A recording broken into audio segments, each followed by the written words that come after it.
Document, Part 6. The days that followed Rachel's revelation were tense for Alex. He went through the motions of his daily life working at the garage, attending training sessions with the hunters, but his mind was elsewhere. Every conversation, every interaction felt loaded with hidden meaning. Was Jason watching him? Did Kyle's warning have anything to do with Rachel's concerns? And most importantly, how far was Jason willing to go to achieve his goals? Rachel kept her distance after their meeting, likely to avoid drawing suspicion. But Alex noticed small gestures, a fleeting glance, a subtle nod that reassured him. She was still on his side. It wasn't much, but it was enough to keep him grounded. He needed allies if he was going to navigate the storm brewing within the hunters. Training sessions became increasingly intense under Jason's leadership. The live exercises grew more elaborate, pushing members to their limits in ways that bordered on reckless. One night, Alex and Emma were tasked with infiltrating an abandoned factory, while another team acted as guards. What started as a test of stealth quickly escalated into something closer to combat. By the time they emerged victorious, both teams were bruised and exhausted. "You're getting better," Emma said afterward, wiping sweat from her brow. "But you need to be careful. Jason's not playing around anymore." Alex nodded, though his thoughts were elsewhere. He had seen the gleam in Jason's eyes during the debrief, a mix of pride and something darker, almost predatory. It was as if Jason enjoyed watching them struggle, testing how far they could be pushed before breaking. One evening, Alex received another encrypted message from Rachel. "Meet me at the old warehouse, midnight." The location was unfamiliar, but the urgency in her tone left no room for hesitation. When midnight rolled around, Alex slipped out of his apartment and made his way to the outskirts of the city. The warehouse loomed in the darkness, its windows shattered and walls covered in graffiti. Approached cautiously, scanning the area for any signs of movement. "Over here," Rachel whispered, stepping out from behind a stack of crates. Her expression was grim, her usual confidence replaced by tension. "What's wrong?" Alex asked immediately. "Why are we meeting here?" Rachel gestured for him to follow her deeper into the building. Inside, the air was thick with dust, and the floor creaked under their weight. She led him to a corner where a laptop sat open, its screen casting a faint glow in the dim light. "I've been digging," she explained, pulling up a series of documents and photos. "This is what I found." Alex leaned closer, studying the contents of the screen. The files detailed transactions, communications, and surveillance logs, all pointing to illegal activities carried out by rogue groups claiming affiliation with the hunters. There were names, dates, and locations, along with evidence linking some of these operations back to Jason himself. "This is insane," Alex muttered, scrolling through the information. "How did you get all this?" Rachel hesitated, then admitted, "I've been keeping tabs on Jason for a while now. Ever since I started noticing things off about him. At first, I thought it was paranoia, but then I realized it wasn't just me. Others have seen it too." Alex looked at her sharply. "Who else knows?" "A few," Rachel replied. "Emma, for one. She's skeptical of Jason, but doesn't want to act without proof. And there's Chris Lanehigh. Used to be part of the inner circle until he got suspicious and backed out. He's been helping me gather intel." "Chris Lane," Alex repeated, recognizing the name. "Isn't he the guy I fought during my initiation?" Rachel nodded. "Yeah, he's got reason to distrust." "Jason, his brother was involved in one of those rogue operations and ended up dead when things went south." Alex felt a chill run down his spine. How many others had suffered because of Jason's ambition? And how many more would fall victim if nothing was done? "So what's the plan?" Alex asked finally. "Can't just sit on this?" Rachel sighed, running a hand through her hair. "That's the problem. We don't have a solid plan yet. If we confront Jason directly, he'll shut us down before we even get started. We need leverage, something that forces him to back off.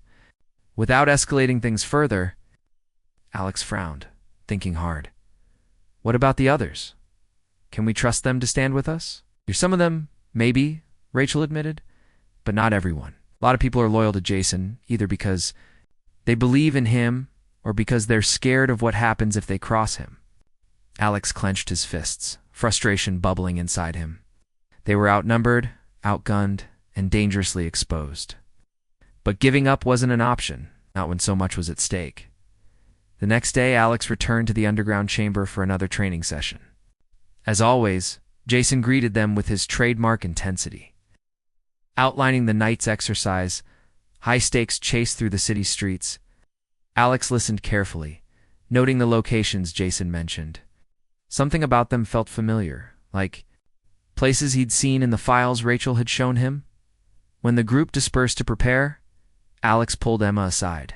"Do you trust me?" he asked bluntly. Emma raised an eyebrow, clearly surprised by the question. "Of course I do." "Why?" "I need your help," Alex said quietly. "There's something going on with Jason, something dangerous," Rachel told me about it, and I think she's right.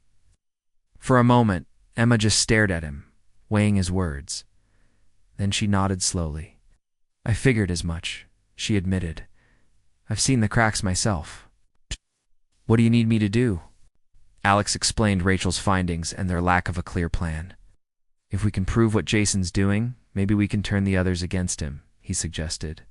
"But we'll need evidence they can't ignore," Emma thought for a moment, then smiled faintly. "Leave that to me," she said. "I know someone who might be able to help."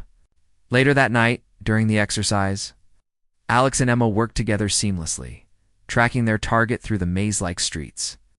But instead of focusing solely on the mission, they used the opportunity to scout areas linked to Jason's operations.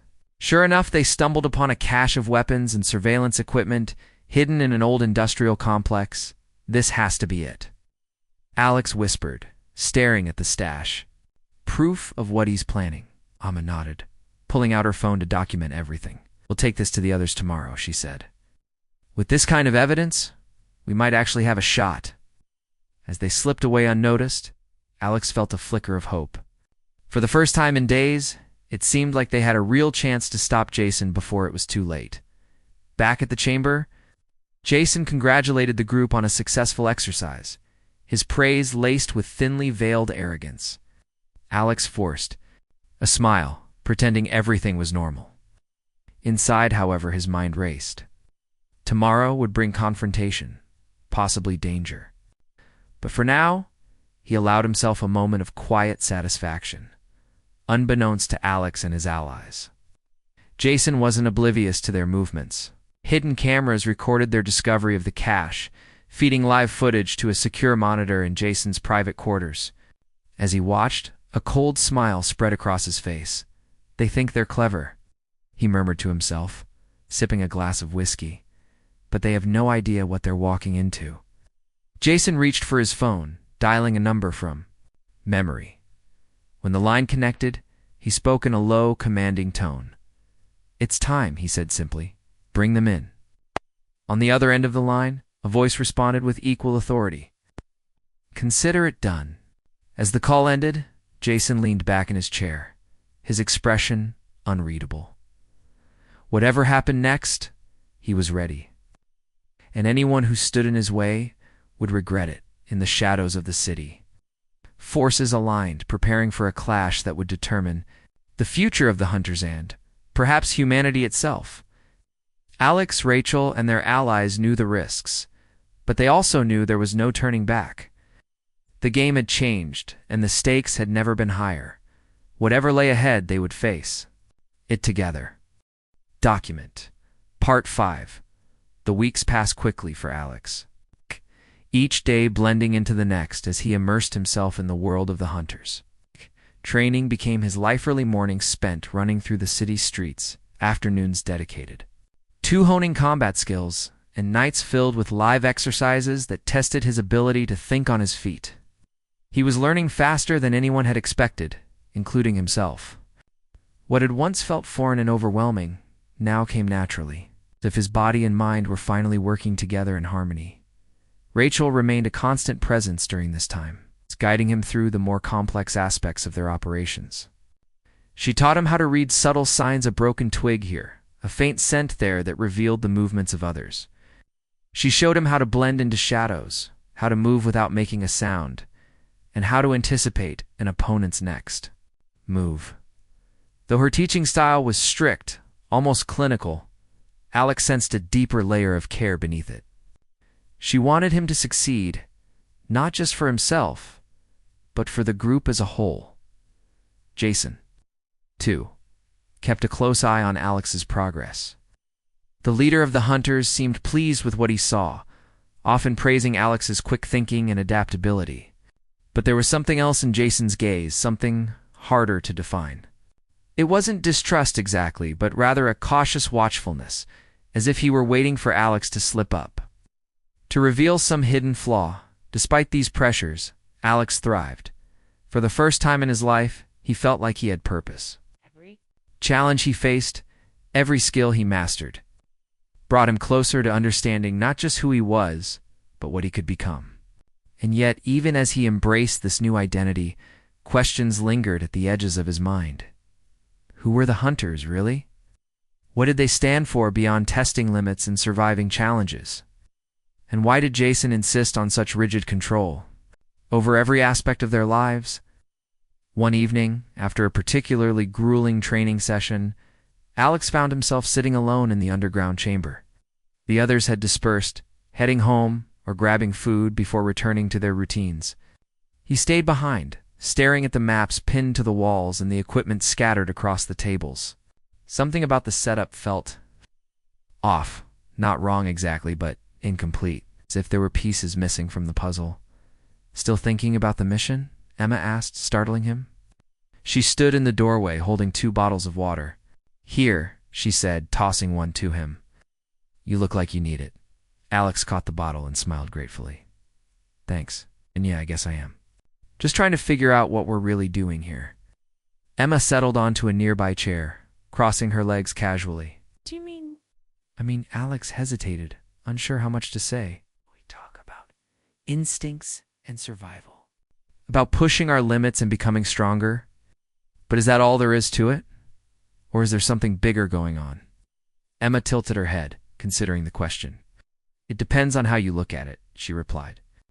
"For some people, this is just a way to blow off steam, to feel alive again. For others, it's about proving themselves or finding a place where they belong. And then there are those who see it as something more, something more." Alex prompted. Emma leaned forward slightly, lowering her voice. "You've probably noticed that Jason likes rules. A lot of them. No innocence, no unnecessary violence, no stepping outside the lines. That's because he knows what happens when people lose control, when they forget why we're here."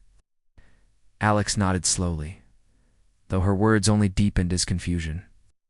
"So, what happens when someone breaks the rules?" Emma's expression darkened. "They're dealt with," she said simply, "quickly and quietly. We can't afford mistakes, Alex, not with everything riding on this." Her tone sent a chill down his spine. Everything riding on what? He wanted to ask, but something held him back. Instead, he changed the subject. "Do you ever wonder if we're taking things too far? If maybe we're playing with fire?" Emma laughed softly, though there was no humor in it. "Of course I do, all the time, but that's part of being a hunter. You learn to live with the risks, to weigh the costs against the rewards, and you trust that Jason knows what he's doing." Alex didn't respond immediately. Trust wasn't something he gave easily, especially not to someone like Jason. There was something about the man's intensity, his unwavering certainty that made Alex uneasy. Still, he couldn't deny the results. Under Jason's leadership, the hunters operated like a well-oiled machine, each member contributing to the greater whole. As Emma stood to leave, she paused and looked back at him. "Just remember," she said, her voice quieter now, "everyone shares your doubts. Some people believe so strongly in this cause that they do anything to protect it, including silencing those who threaten it."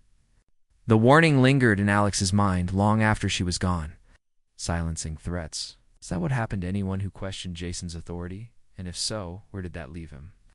Later that night, as Alex walked home, he noticed a figure following him.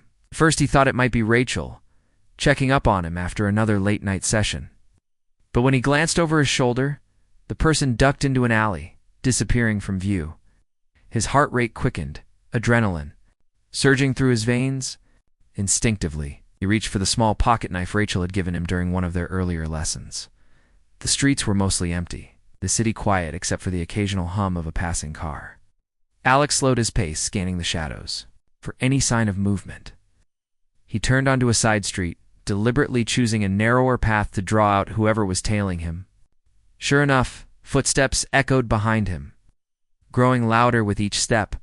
When the figure finally emerged, Alex recognized him instantly. Kyle Roberts, the same hunter he'd tracked down during his first live exercise. But this time, Kyle wasn't smiling.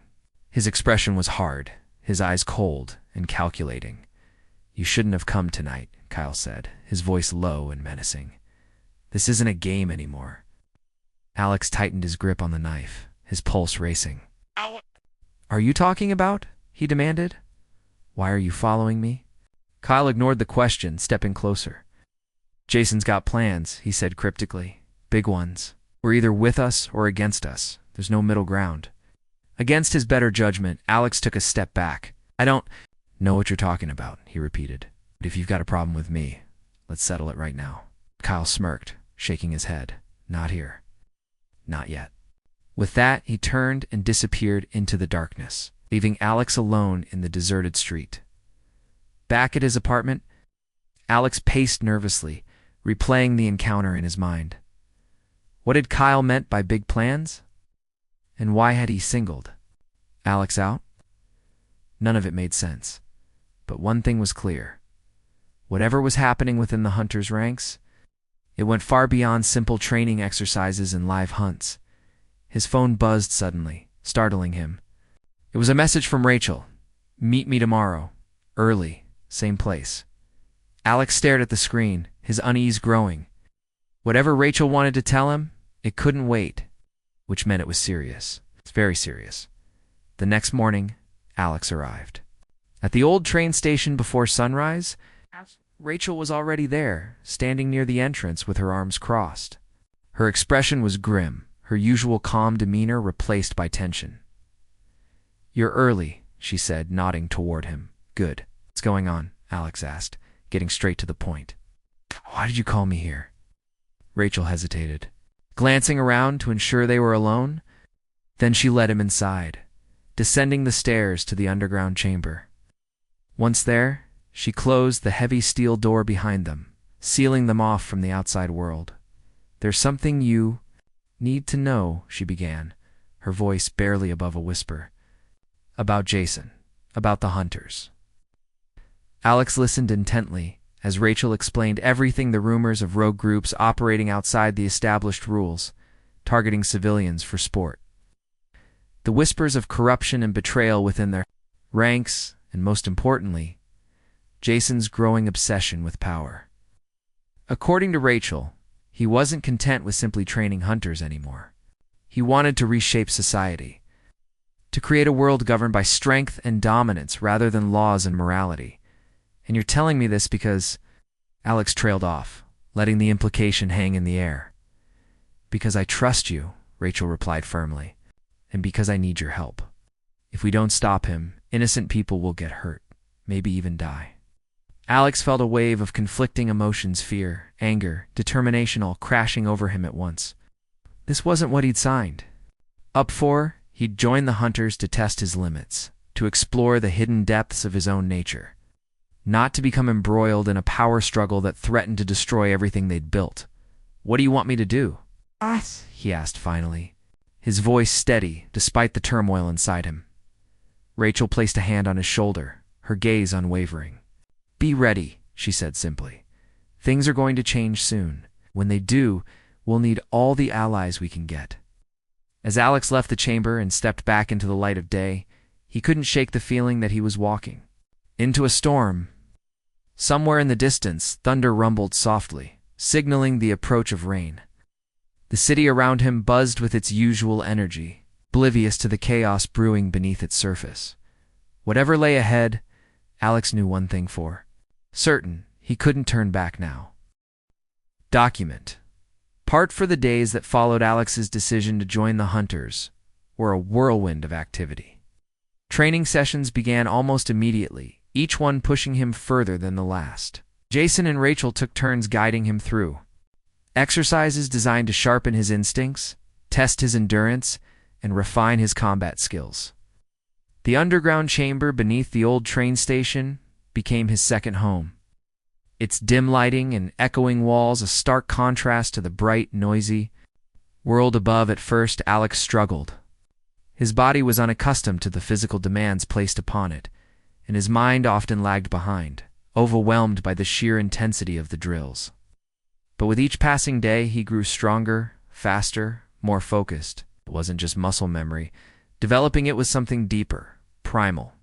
A part of him that had lain dormant for years was waking up, responding to the challenges with an eagerness he couldn't explain. One evening, after hours of practicing hand-to-hand combat techniques, Jason called everyone together. He announced, "We're doing something different. A live exercise. Real stakes. Real pressure. Think of it as your first true test."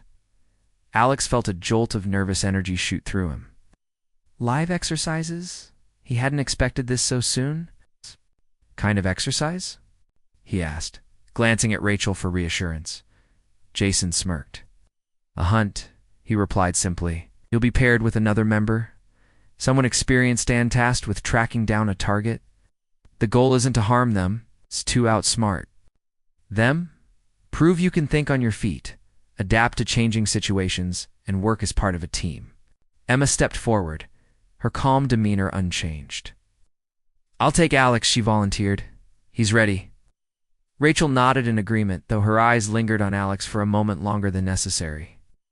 "Be careful," she said softly, almost under her breath.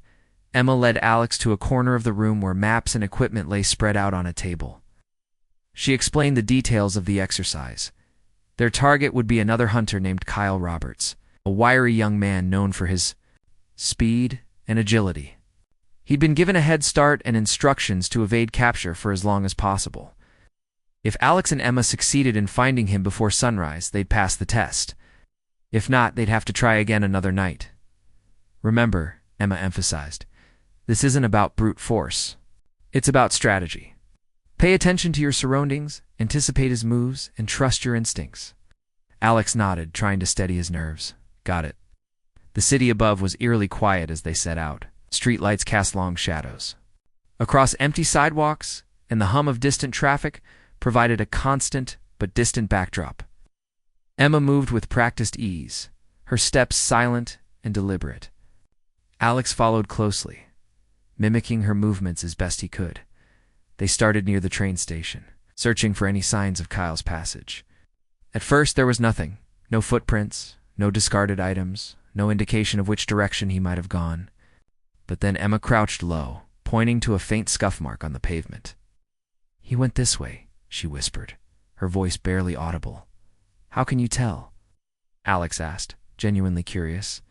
Emma smiled faintly. "Experience and observation. Look at the angle of the mark. It's fresh, he hasn't been gone long." Alex nodded, filing the tip away for future reference. Together, they followed the trail, moving steadily northward. As they ventured deeper into the city, the environment shifted. Skyscrapers gave way to older buildings, their facades cracked and weathered. Alleys narrowed, twisting like mazes. It was perfect terrain for someone trying to disappear.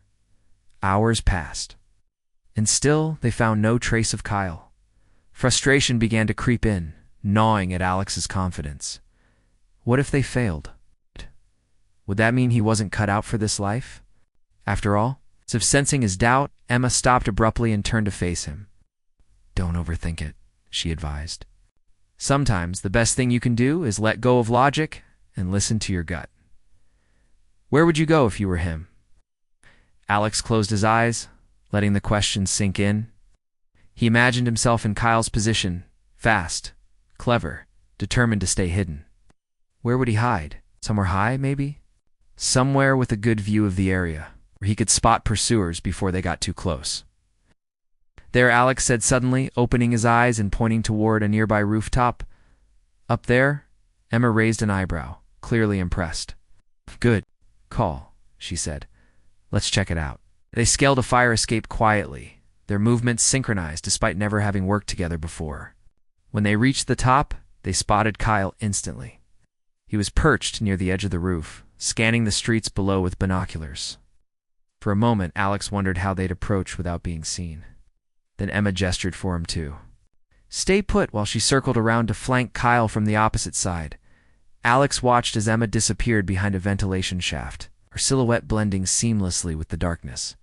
Taking a deep breath, he crept forward, keeping low and using the structure of the building to shield himself. Every step felt like a gamble, every sound amplified tenfold in his ears. But somehow, he managed to stay undetected. When he was close enough, Alex lunged, tackling Kyle to the ground.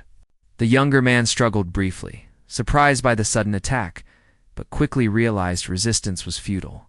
All right, Kyle muttered, raising his hands in surrender. You got me? Emma appeared moments later, nodding approvingly. Not bad, she said to Alex. You've got potential. Alex grinned, adrenaline coursing through his veins. For the first time in his life, he felt like he truly belonged somewhere, like he was exactly where he was meant to be. Back at the underground chamber, the group gathered to debrief. Jason listened intently as Alex and Emma recounted the events of the night, occasionally nodding or asking clarifying questions.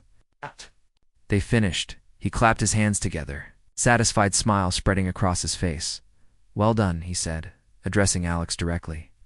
You've handled yourself well out there. It's better than most rookies do on their first run. The praise warmed Alex, though he tried not to let it show. Thanks, he replied, glancing at Emma. Couldn't have done it without her. Emma shrugged. Modestly. Just doing my job, she said. Oh. But yeah, you held your own. We'd keep this up, and you'll fit right in. Rachel approached him afterward, her expression unreadable. How are you feeling? She asked, her tone softer than usual. Tired, Alex admitted, rubbing the back of his neck, but good. Like I actually accomplished something. Rachel nodded, a flicker of pride in her eyes. You did, she agreed. And you're only getting started. This is just the beginning. Over the next few weeks, Alex threw himself into training with renewed determination. Each session brought new challenges, tracking through dense forests, navigating pitch-black tunnels, sparring against multiple opponents at once.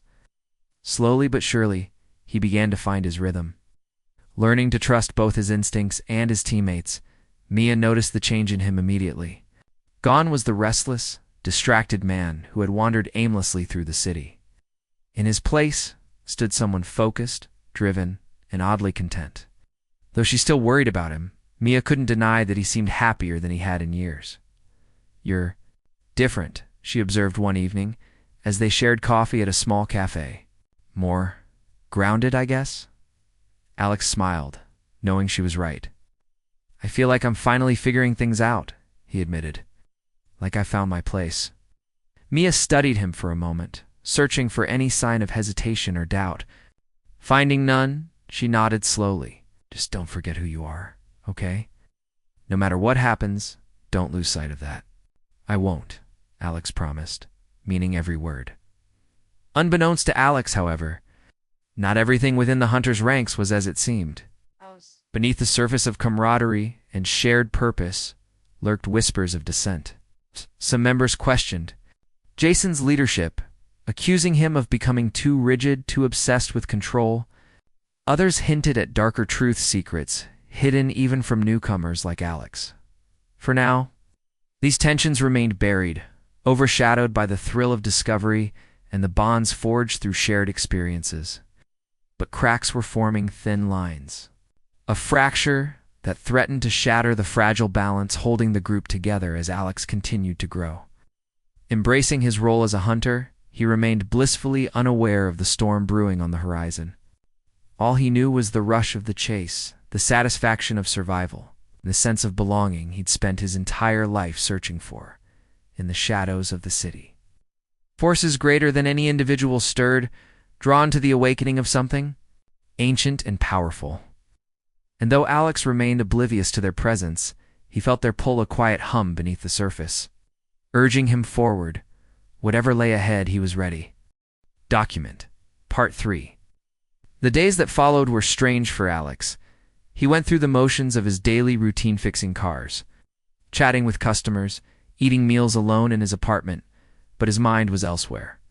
The memory of the night, he spent with Rachel lingered like a shadow, refusing to fade. Every time he closed his eyes, he saw the flickering firelight, heard the shouts of the poachers, felt the weight of the metal pipe in his hands. It wasn't just the events themselves that haunted him. It was the way they made him feel, alive, powerful, dangerous. Mia noticed the change in him immediately. She called him more often than usual, stopping by unannounced to check on him. At first, she tried to act casual, asking about work or making small talk. But eventually, her concern spilled over into direct questions. "Are you still seeing that woman?" she asked one evening as they sat together in his living room. "Rachel?" Alex hesitated. He hadn't told Mia much about Rachel beyond their initial encounter, and he wasn't sure how much more he wanted to share. "I don't know if seeing is the right word," he said finally. "We're not dating or anything." Mia raised an eyebrow. "So what are you doing? Hanging out? Fighting crime? Because I'm pretty sure that's illegal." "It's not like that," Alex replied, though even he wasn't entirely convinced. "She's just showing me things, opening my eyes to stuff I didn't know before." "Stuff? Like what?" Mia pressed, leaning forward slightly. "You've been acting weird ever since that night. You disappear for hours at a time, come home looking like you've been through a war zone. What exactly is going on, Alex?" He opened his mouth to answer, but stopped himself. How could he explain something he barely understood himself? He felt drawn to danger, to chaos, to the thrill of the hunt, that there was a part of him, a primal, untamed part that craved these experiences. Instead, he shrugged, forcing a smile. "It's nothing, Mia. Really? Just trying to figure some things out." Mia sighed, clearly frustrated. "Fine. Keep your secrets. But don't forget I'm here if you need me. And don't do anything stupid. Okay?" "I won't," Alex promised, though the words felt hollow even as he spoke them. Stupidity had never been part of the equation. Whatever was happening to him, it wasn't reckless or impulsive. It was deliberate, almost inevitably, as if he were being pulled toward something greater than himself. 2 nights later, Rachel contacted him. She sent a message through an encrypted app, brief and to the point. Asterisk, meet me at the old train. Station, midnight. Asterisk. Alex stared at the screen for a long moment, his heart racing. He knew he should ignore it, stay home, and focus on rebuilding the normalcy he'd once taken for granted. But the pull was too strong. By 11:30, he was already on his way. The train station was a relic of another era, its crumbling walls covered in graffiti and its tracks overgrown with weeds. Alex arrived a few minutes early, scanning the area cautiously. For a moment, he wondered if this was a trap, if Rachel had led him here only to abandon him or worse. But then he spotted her, standing near one of the rusted platforms, her silhouette illuminated faintly by the moonlight. "You came," she said as he approached. Her tone was neutral, neither pleased nor disappointed. "Of course I came," Alex replied, though his voice betrayed a hint of nervousness. "Why wouldn't I?" Smirked, stepping closer.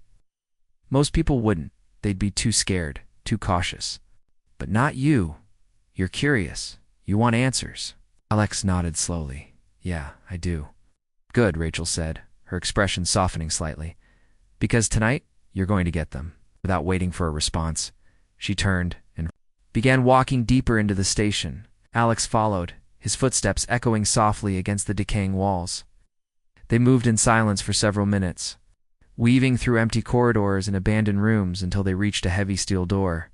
Rachel pushed it open, revealing a staircase that descended into darkness. "Where are we going?" Alex asked, peering into the gloom. "You'll see," Rachel replied cryptically. She pulled a flashlight from her bag and handed it to him. "Stay close." The stairs led to an underground chamber, dimly lit by strings of LED lights strung along the ceiling. Space was filled with makeshift furniture, folded chairs, wooden tables, and stacks of supplies. In the center of the room stood a group of people, all dressed in dark clothing similar to Rachel's. Some were seated, others pacing, but all turned to look as Alex and Rachel entered. "This is Alex," Rachel announced, gesturing toward him, his new. The group studied him intently, their expressions ranging from curiosity to skepticism. One man, tall and broad-shouldered with piercing blue eyes, stepped forward. "New to what, exactly?" he asked, his voice low and commanding. "To us?" Rachel answered simply, "To everything." The man nodded, extending a hand. "Jason Cole," he introduced himself. "Welcome to the Hunters." Alex shook his hand, though his confusion only deepened. "The Hunters," he repeated. "What does that mean?" Jason smiled faintly, as if expecting the question. "It means we embrace who we truly are," he explained. "Humans aren't just thinkers or creators. We're predators too. Every one of us carries that instinct inside, whether we acknowledge it or not. Here, we learn to harness it, to use it for something greater than ourselves." As Jason spoke, Alex felt a chill run down his spine. His words resonated deeply, striking a chord within him that he couldn't ignore. This was what Rachel had hinted at during their first meeting, what she'd seen in him when no one else had. It wasn't madness or delusion, it was truth. "And what exactly do you do?" Alex asked, his voice steady despite the whirlwind of emotions swirling inside him. "We test ourselves," Jason replied. "We push our limits, challenge each other, and grow stronger. Sometimes that means tracking prey through the wilderness. Other times, it means facing opponents in controlled environments. But always, we operate under strict rules. No innocence. No unnecessary violence. Survival isn't about destruction. It's about balance." Alex absorbed the information slowly, letting it sink in. The idea of becoming part of something larger, of exploring the hidden depths of his own nature, both thrilled and terrified him. Was he ready for this? Could he handle it? One of the women in the group, a petite brunette named Emma Reed, stepped forward. Unlike Jason, her demeanor was calm and welcoming. "It's okay to have doubts," she said gently. "We all did when we started. But if you're willing to learn, we'll teach you." Rachel placed a reassuring hand on Alex's shoulder. "You don't have to decide tonight," she reminded him. "But know this, you're already part of something bigger than yourself. Whether you choose to embrace it or walk away is up to you." For a moment, Alex considered leaving. He could turn around, climb the stairs, and return to his ordinary life. But the thought felt hollow, meaningless. Whatever fears he harbored, whatever uncertainties gnawed at him, they paled in comparison to the sense of purpose he felt standing here among these people, these hunters. "I'm in," he said finally, his voice firm. "Tell me what I need." "To do?" Jason grinned, clearly pleased with the response. "Good choice," he said. "But remember, one wrong step, and you're out. We don't tolerate mistakes." "I understand," Alex replied, meeting his gaze steadily. Over the next hour, the group explained the basics of their operation. They showed him maps of training grounds, discussed strategies for stealth and combat, and outlined the code of conduct every hunter was expected to follow. Alex listened intently, absorbing every detail. Though much of it was unfamiliar, he found himself adapting quickly, his instincts guiding him in ways he hadn't anticipated. When the meeting ended, Rachel walked him back to the surface.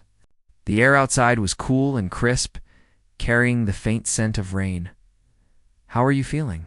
she asked, as they emerged from the stairwell. "Alive," Alex admitted, smiling faintly. "More alive than I've felt in years." Rachel nodded, her expression thoughtful. "That's how it starts," she said. "But it's not just about the rush. It's about finding your place in the world and understanding the responsibility that comes with it." "I think I'm starting to get that," Alex replied. And for the first time, he believed it. Back at his apartment, Alex lay awake for hours, replaying the events of the night in his mind. The faces of the hunters, the sound of Jason's voice, the weight of the decision he'd made, all of it swirled together in a kaleidoscope of thoughts and emotions. He knew his life would never be the same again, that he was stepping into a world far removed from the safety and predictability of his past. But instead of fear, he felt excitement, anticipation. Somewhere in the distance, thunder rumbled softly, signaling the approach of a storm. Alex closed his eyes, letting the sound wash over him. Tomorrow would bring challenges, tests, and perhaps even dangers he couldn't yet imagine. But for now, he allowed himself to rest, knowing that when morning came, he would face it head dash on Dodden. The shadows of the city, others stirred, sensing the awakening of something ancient and powerful. Forces unseen began to align, drawn to the spark of change ignited by a single man. Oh, and though Alex remained unaware of the larger picture, he felt its presence, a quiet hum beneath the surface, urging him forward. Whatever lay ahead, he was ready. Document Part 2. The night was alive with sounds, crackling flames, distant shouts, and the sharp echo of gunfire. Alex's heart pounded as he followed Rachel through the maze of abandoned warehouses and overgrown fields. His mind raced, trying to make sense of what was happening. Just moments ago, he had been a bystander, an ordinary man drawn by curiosity. Now, he found himself running headfirst into danger, his body moving almost on its own, as if it knew something his mind didn't. Rachel moved with precision, her steps silent and deliberate. She ducked behind piles of rusted machinery and crouched low to avoid being seen. Alex mimicked her movements, though his breathing was heavier, betraying his lack of experience. He wanted to ask questions, to demand answers, but there was no time. The shouts grew louder, closer, and the flickering glow of the fire illuminated their path. "Stay close," Rachel whispered, without looking back. Her voice was calm, almost soothing, despite the chaos around them. "And don't do anything stupid." Alex nodded, even though she couldn't see him. Stupid wasn't exactly what he had in mind. Whatever this was, whatever she was involved in, it felt bigger than him. Yet, he couldn't shake the feeling that he belonged here. In this moment, chasing shadows under the cover of darkness as they neared the source of the commotion. Alex caught glimpses of the poachers' rough-looking men, armed with rifles and crude tools. They were gathered around the fire, arguing loudly about something. One of them gestured wildly toward the surrounding area, pointing at the shadows where Alex and Rachel hid. Another fired another shot into the air, sound reverberating like thunder. "They know we're out here," Alex whispered, his voice barely audible over the noise. "What now?" Rachel glanced at him briefly, her expression unreadable. "Now we wait," she said simply. "They'll either come to us or lose interest. Either way, we have the advantage." "The advantage?" Alex repeated incredulously. "How? There are 5 of them, maybe more, and they're armed. We've got nothing." Rachel smirked, though her eyes remained focused. "You'd be surprised how much damage to people can do when they know what they're doing." She paused, then added, "Besides, you wanted to see what I'm up to, right? This is it?" Before Alex could respond, one of the poachers broke away from the group and started heading in their direction. He carried a flashlight, its beam cutting through the darkness like a blade. Rachel pressed a finger to her lips, signaling for silence, and motioned for Alex to stay low. Together, they slipped behind a pile of crates just as the man approached. For a moment, Alex thought they'd been spotted. The beam of the flashlight swept across the space where they'd been standing only seconds earlier. His muscles tensed, ready to bolt, but Rachel placed a firm hand on his arm, holding him in place. Slowly the light moved on, and the man turned back toward the others, muttering something under his breath. When the coast was clear, Rachel leaned closer to Alex. Her voice was so soft he had to strain to hear her. "We need to split them up," she murmured. "If we can draw them away from each other, we'll stand a better chance." "And how exactly are we supposed to do that?" Alex asked, his tone edged with frustration. "Wave our arms and yell, 'Hey, over here.'" Rachel rolled her eyes but didn't rise to the bait. Instead, she reached into her pocket and pulled out a small objecta whistle, plain and unremarkable. "Watch and learn," she said before slipping away into the shadows. Alex hesitated, torn between following her and staying put. In the end, curiosity won out. He crept after her, keeping a safe distance while trying to stay hidden. Rachel moved quickly, weaving between obstacles until she reached a cluster of old oil drums. She positioned herself carefully, then raised the whistle to her lips and blew. The sound was sharp and piercing, slicing through the night like a knife. Immediately, the poachers reacted, shouting and scrambling to locate the source. Broke off from the main group and headed straight for Rachel's position, leaving the others behind. As soon as they were out of earshot, Rachel darted away, leading them on a wild chase deeper into the ruins. Meanwhile, Alex found himself alone, faced with a decision. He could retreat, slip away unnoticed, and leave Rachel to handle things on her own. Or he could step up, take a risk, and do what little he could to help. The choice should have been easy. Any rational person would choose self-preservation, but something inside him rebelled against the idea of walking away. Taking a deep breath, Alex grabbed a loose piece of metal lying nearby and hurled it toward the remaining poachers. The clang echoed loudly, drawing their attention instantly. They turned toward the sound, weapons at the ready, and began advancing cautiously. Alex retreated further into the shadows, luring them away from the fire and deeper into the labyrinth of debris. It wasn't a perfect plan, in fact. It was downright reckless, but it worked. The poachers followed him blindly, their focus entirely on tracking down the mysterious intruder. Alex used every trick he could think of to stay ahead, zigzagging between structures and doubling back whenever possible. He could feel the adrenaline coursing through his veins, sharpening his senses and heightening his awareness. For the first time in his life, he understood what it meant to truly rely on instinct. Eventually, Alex managed to lead the poachers into a narrow alley between two crumbling buildings. It was a dead end, but that was precisely the point. As they closed in, he climbed onto a stack of crates and perched above them, waiting for the right moment to strike. When the first man entered the alley, Alex leapt down behind him, landing. Silently, before the man could react, Alex delivered a swift kick to the back of his knee, sending him sprawling to the ground.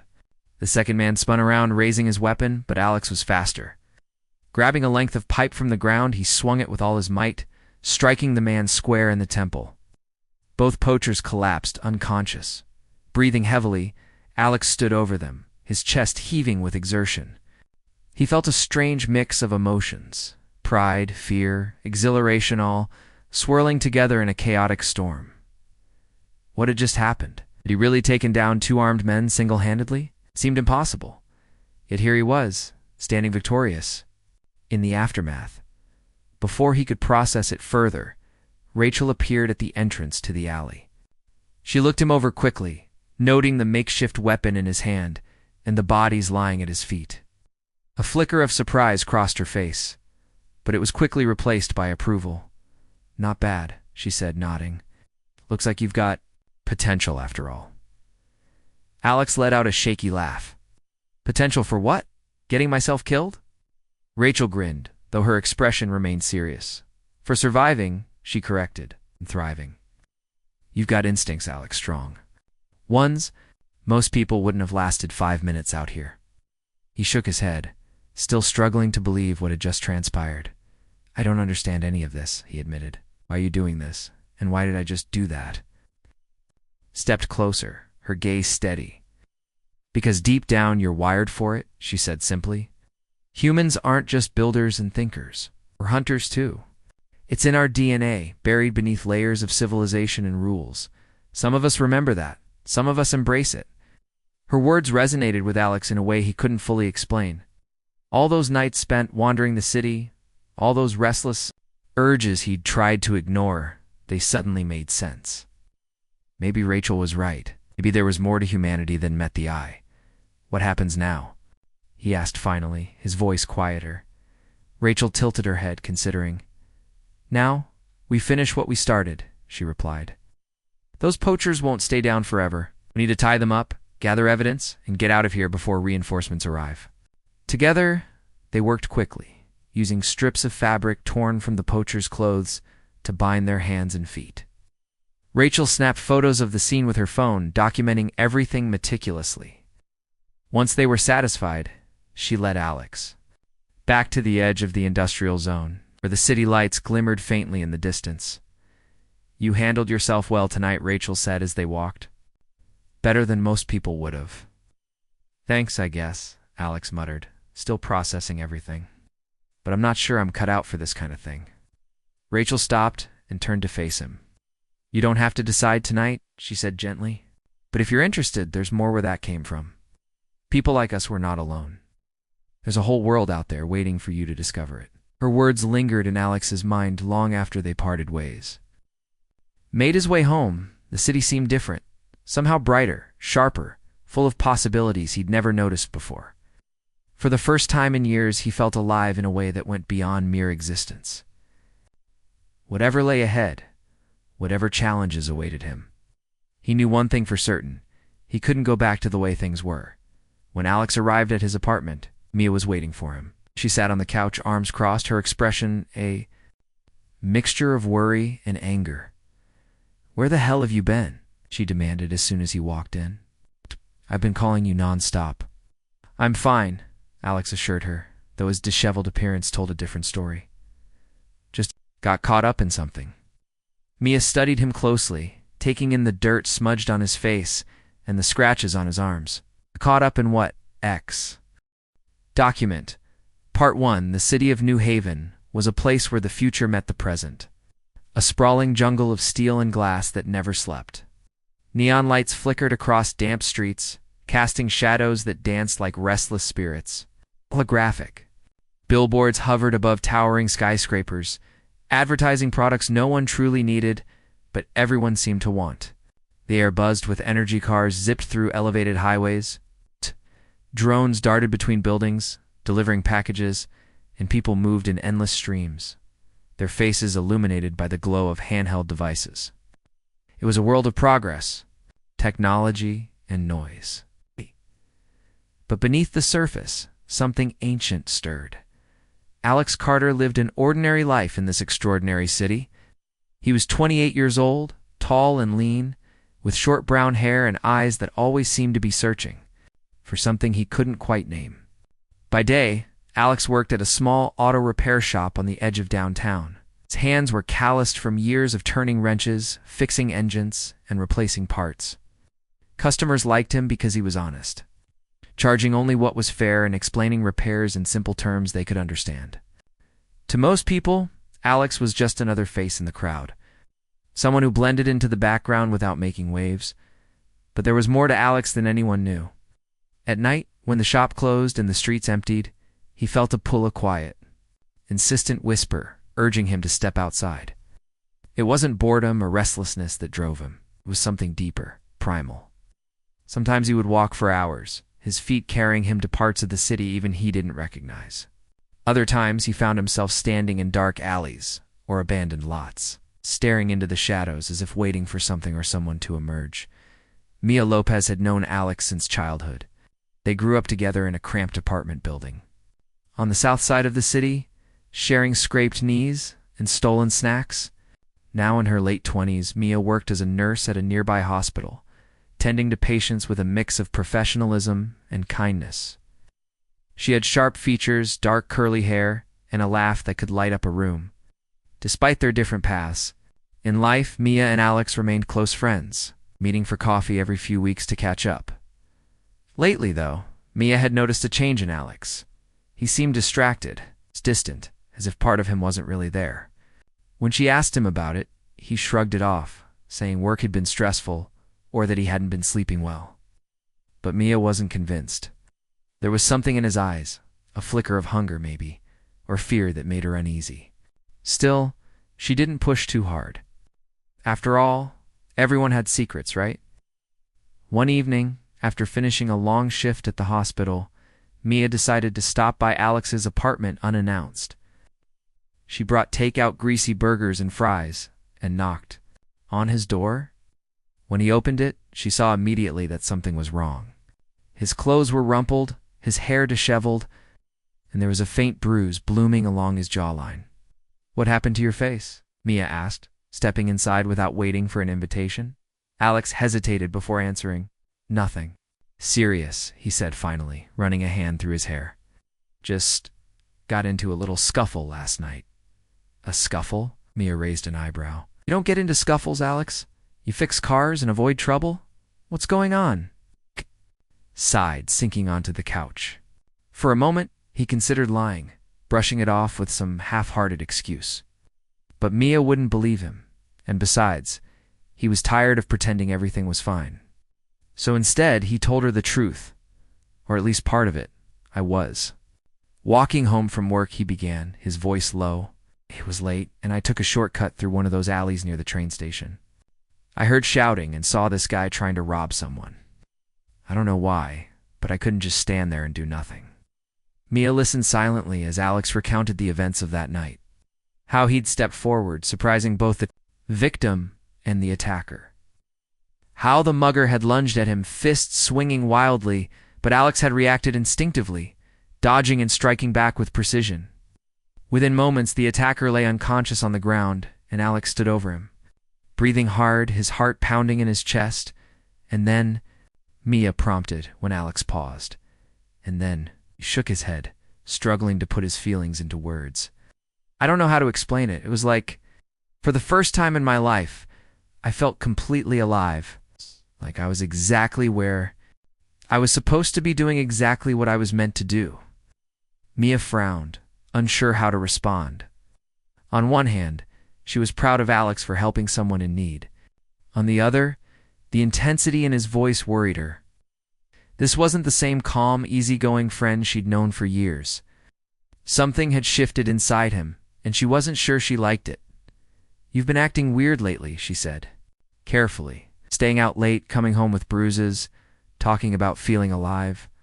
Are you sure this isn't just some midlife crisis thing? Because if it is, we can talk about it. You don't have to go punching random strangers in. Alleys? It's not like that, Alex insisted, though even he wasn't entirely sure what it was. I can't explain it, Mia. It's like there's this other part of me, something I've always ignored. Now it's waking up. Mia wanted to argue, to tell him he was imagining things or reading too much into a single incident. But deep down, she knew Alex wasn't the type to exaggerate. If anything, he tended to downplay his emotions rather than amplify them. Whatever was happening to him, it was re-land. It scared her. Before she could say anything else, Alex stood up abruptly. I need some air, he muttered, grabbing his jacket and heading for the door. Thanks for dinner, Mia. I'll call. You tomorrow? Wait. She called after him, but he was already gone, disappearing into the night like smoke. As Alex walked, the city around him seemed to shift. The familiar hum of traffic faded into the background, replaced by the steady rhythm of his own footsteps. Streetlights cast long, distorted shadows that twisted and writhed as he passed. Somewhere in the distance, a siren wailed, its sound echoing off concrete walls. Yet none of it mattered. All Alex could focus on was the feeling bubbling inside him, the same feeling that had driven him to intervene in the alley. The same feeling that kept pulling him out into the darkness. For years. He had dismissed it as stress or frustration, telling himself it would pass with time. But now, he wondered if it was something more. Could it be possible that humanity itself carried a hidden nature, buried beneath layers of civilization and etiquette?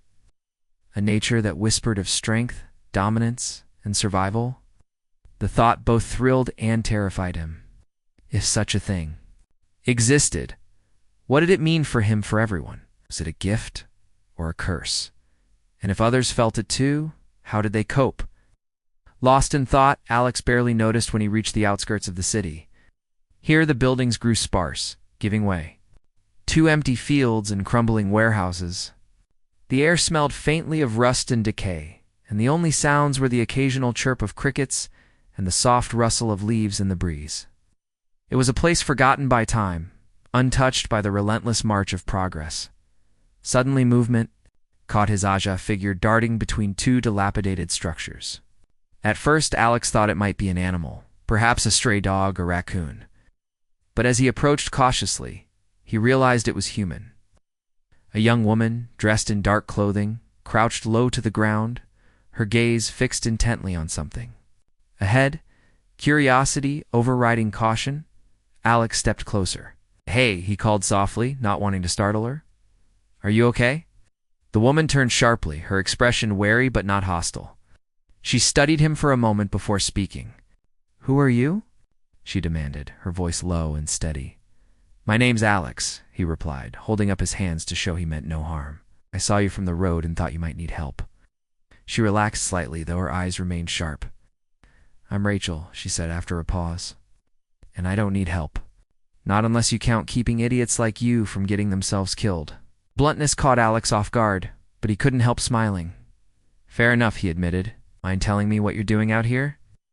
Rachel hesitated, weighing her options. Finally, she gestured for him to follow her behind a nearby stack of crates. From there, she pointed toward a group of men gathered around a fire in the distance. Their laughter carried faintly on the wind, punctuated by the clink of bottles and the occasional shout. "They're poachers," Rachel explained quietly. "They hunt illegally in these parts, killing whatever crosses their path. I've been tracking them for days, trying to gather evidence to turn over to the authorities." Alex nodded, impressed by her determination. "That's brave," he said, "but also dangerous. Why risk it?" Rachel's lips curved into a faint smile. "Because someone has to," she replied simply. Then, tilting her head, she added, "You seem different. Most people would have kept walking." "Why did you stop?" The question caught Alex off guard. He opened his mouth to answer, then closed it again, unsure what to say. How could he explain the restless energy coursing through him, the urge to chase and challenge and conquer? Instead, he settled for the truth, or at least part of it. "I guess I've been feeling restless," he admitted. "Like there's something out there I'm supposed to find?" Rachel regarded him thoughtfully, as if seeing him for the first time. "Maybe you're looking in the wrong places," she suggested. "Sometimes the answers are closer than we think."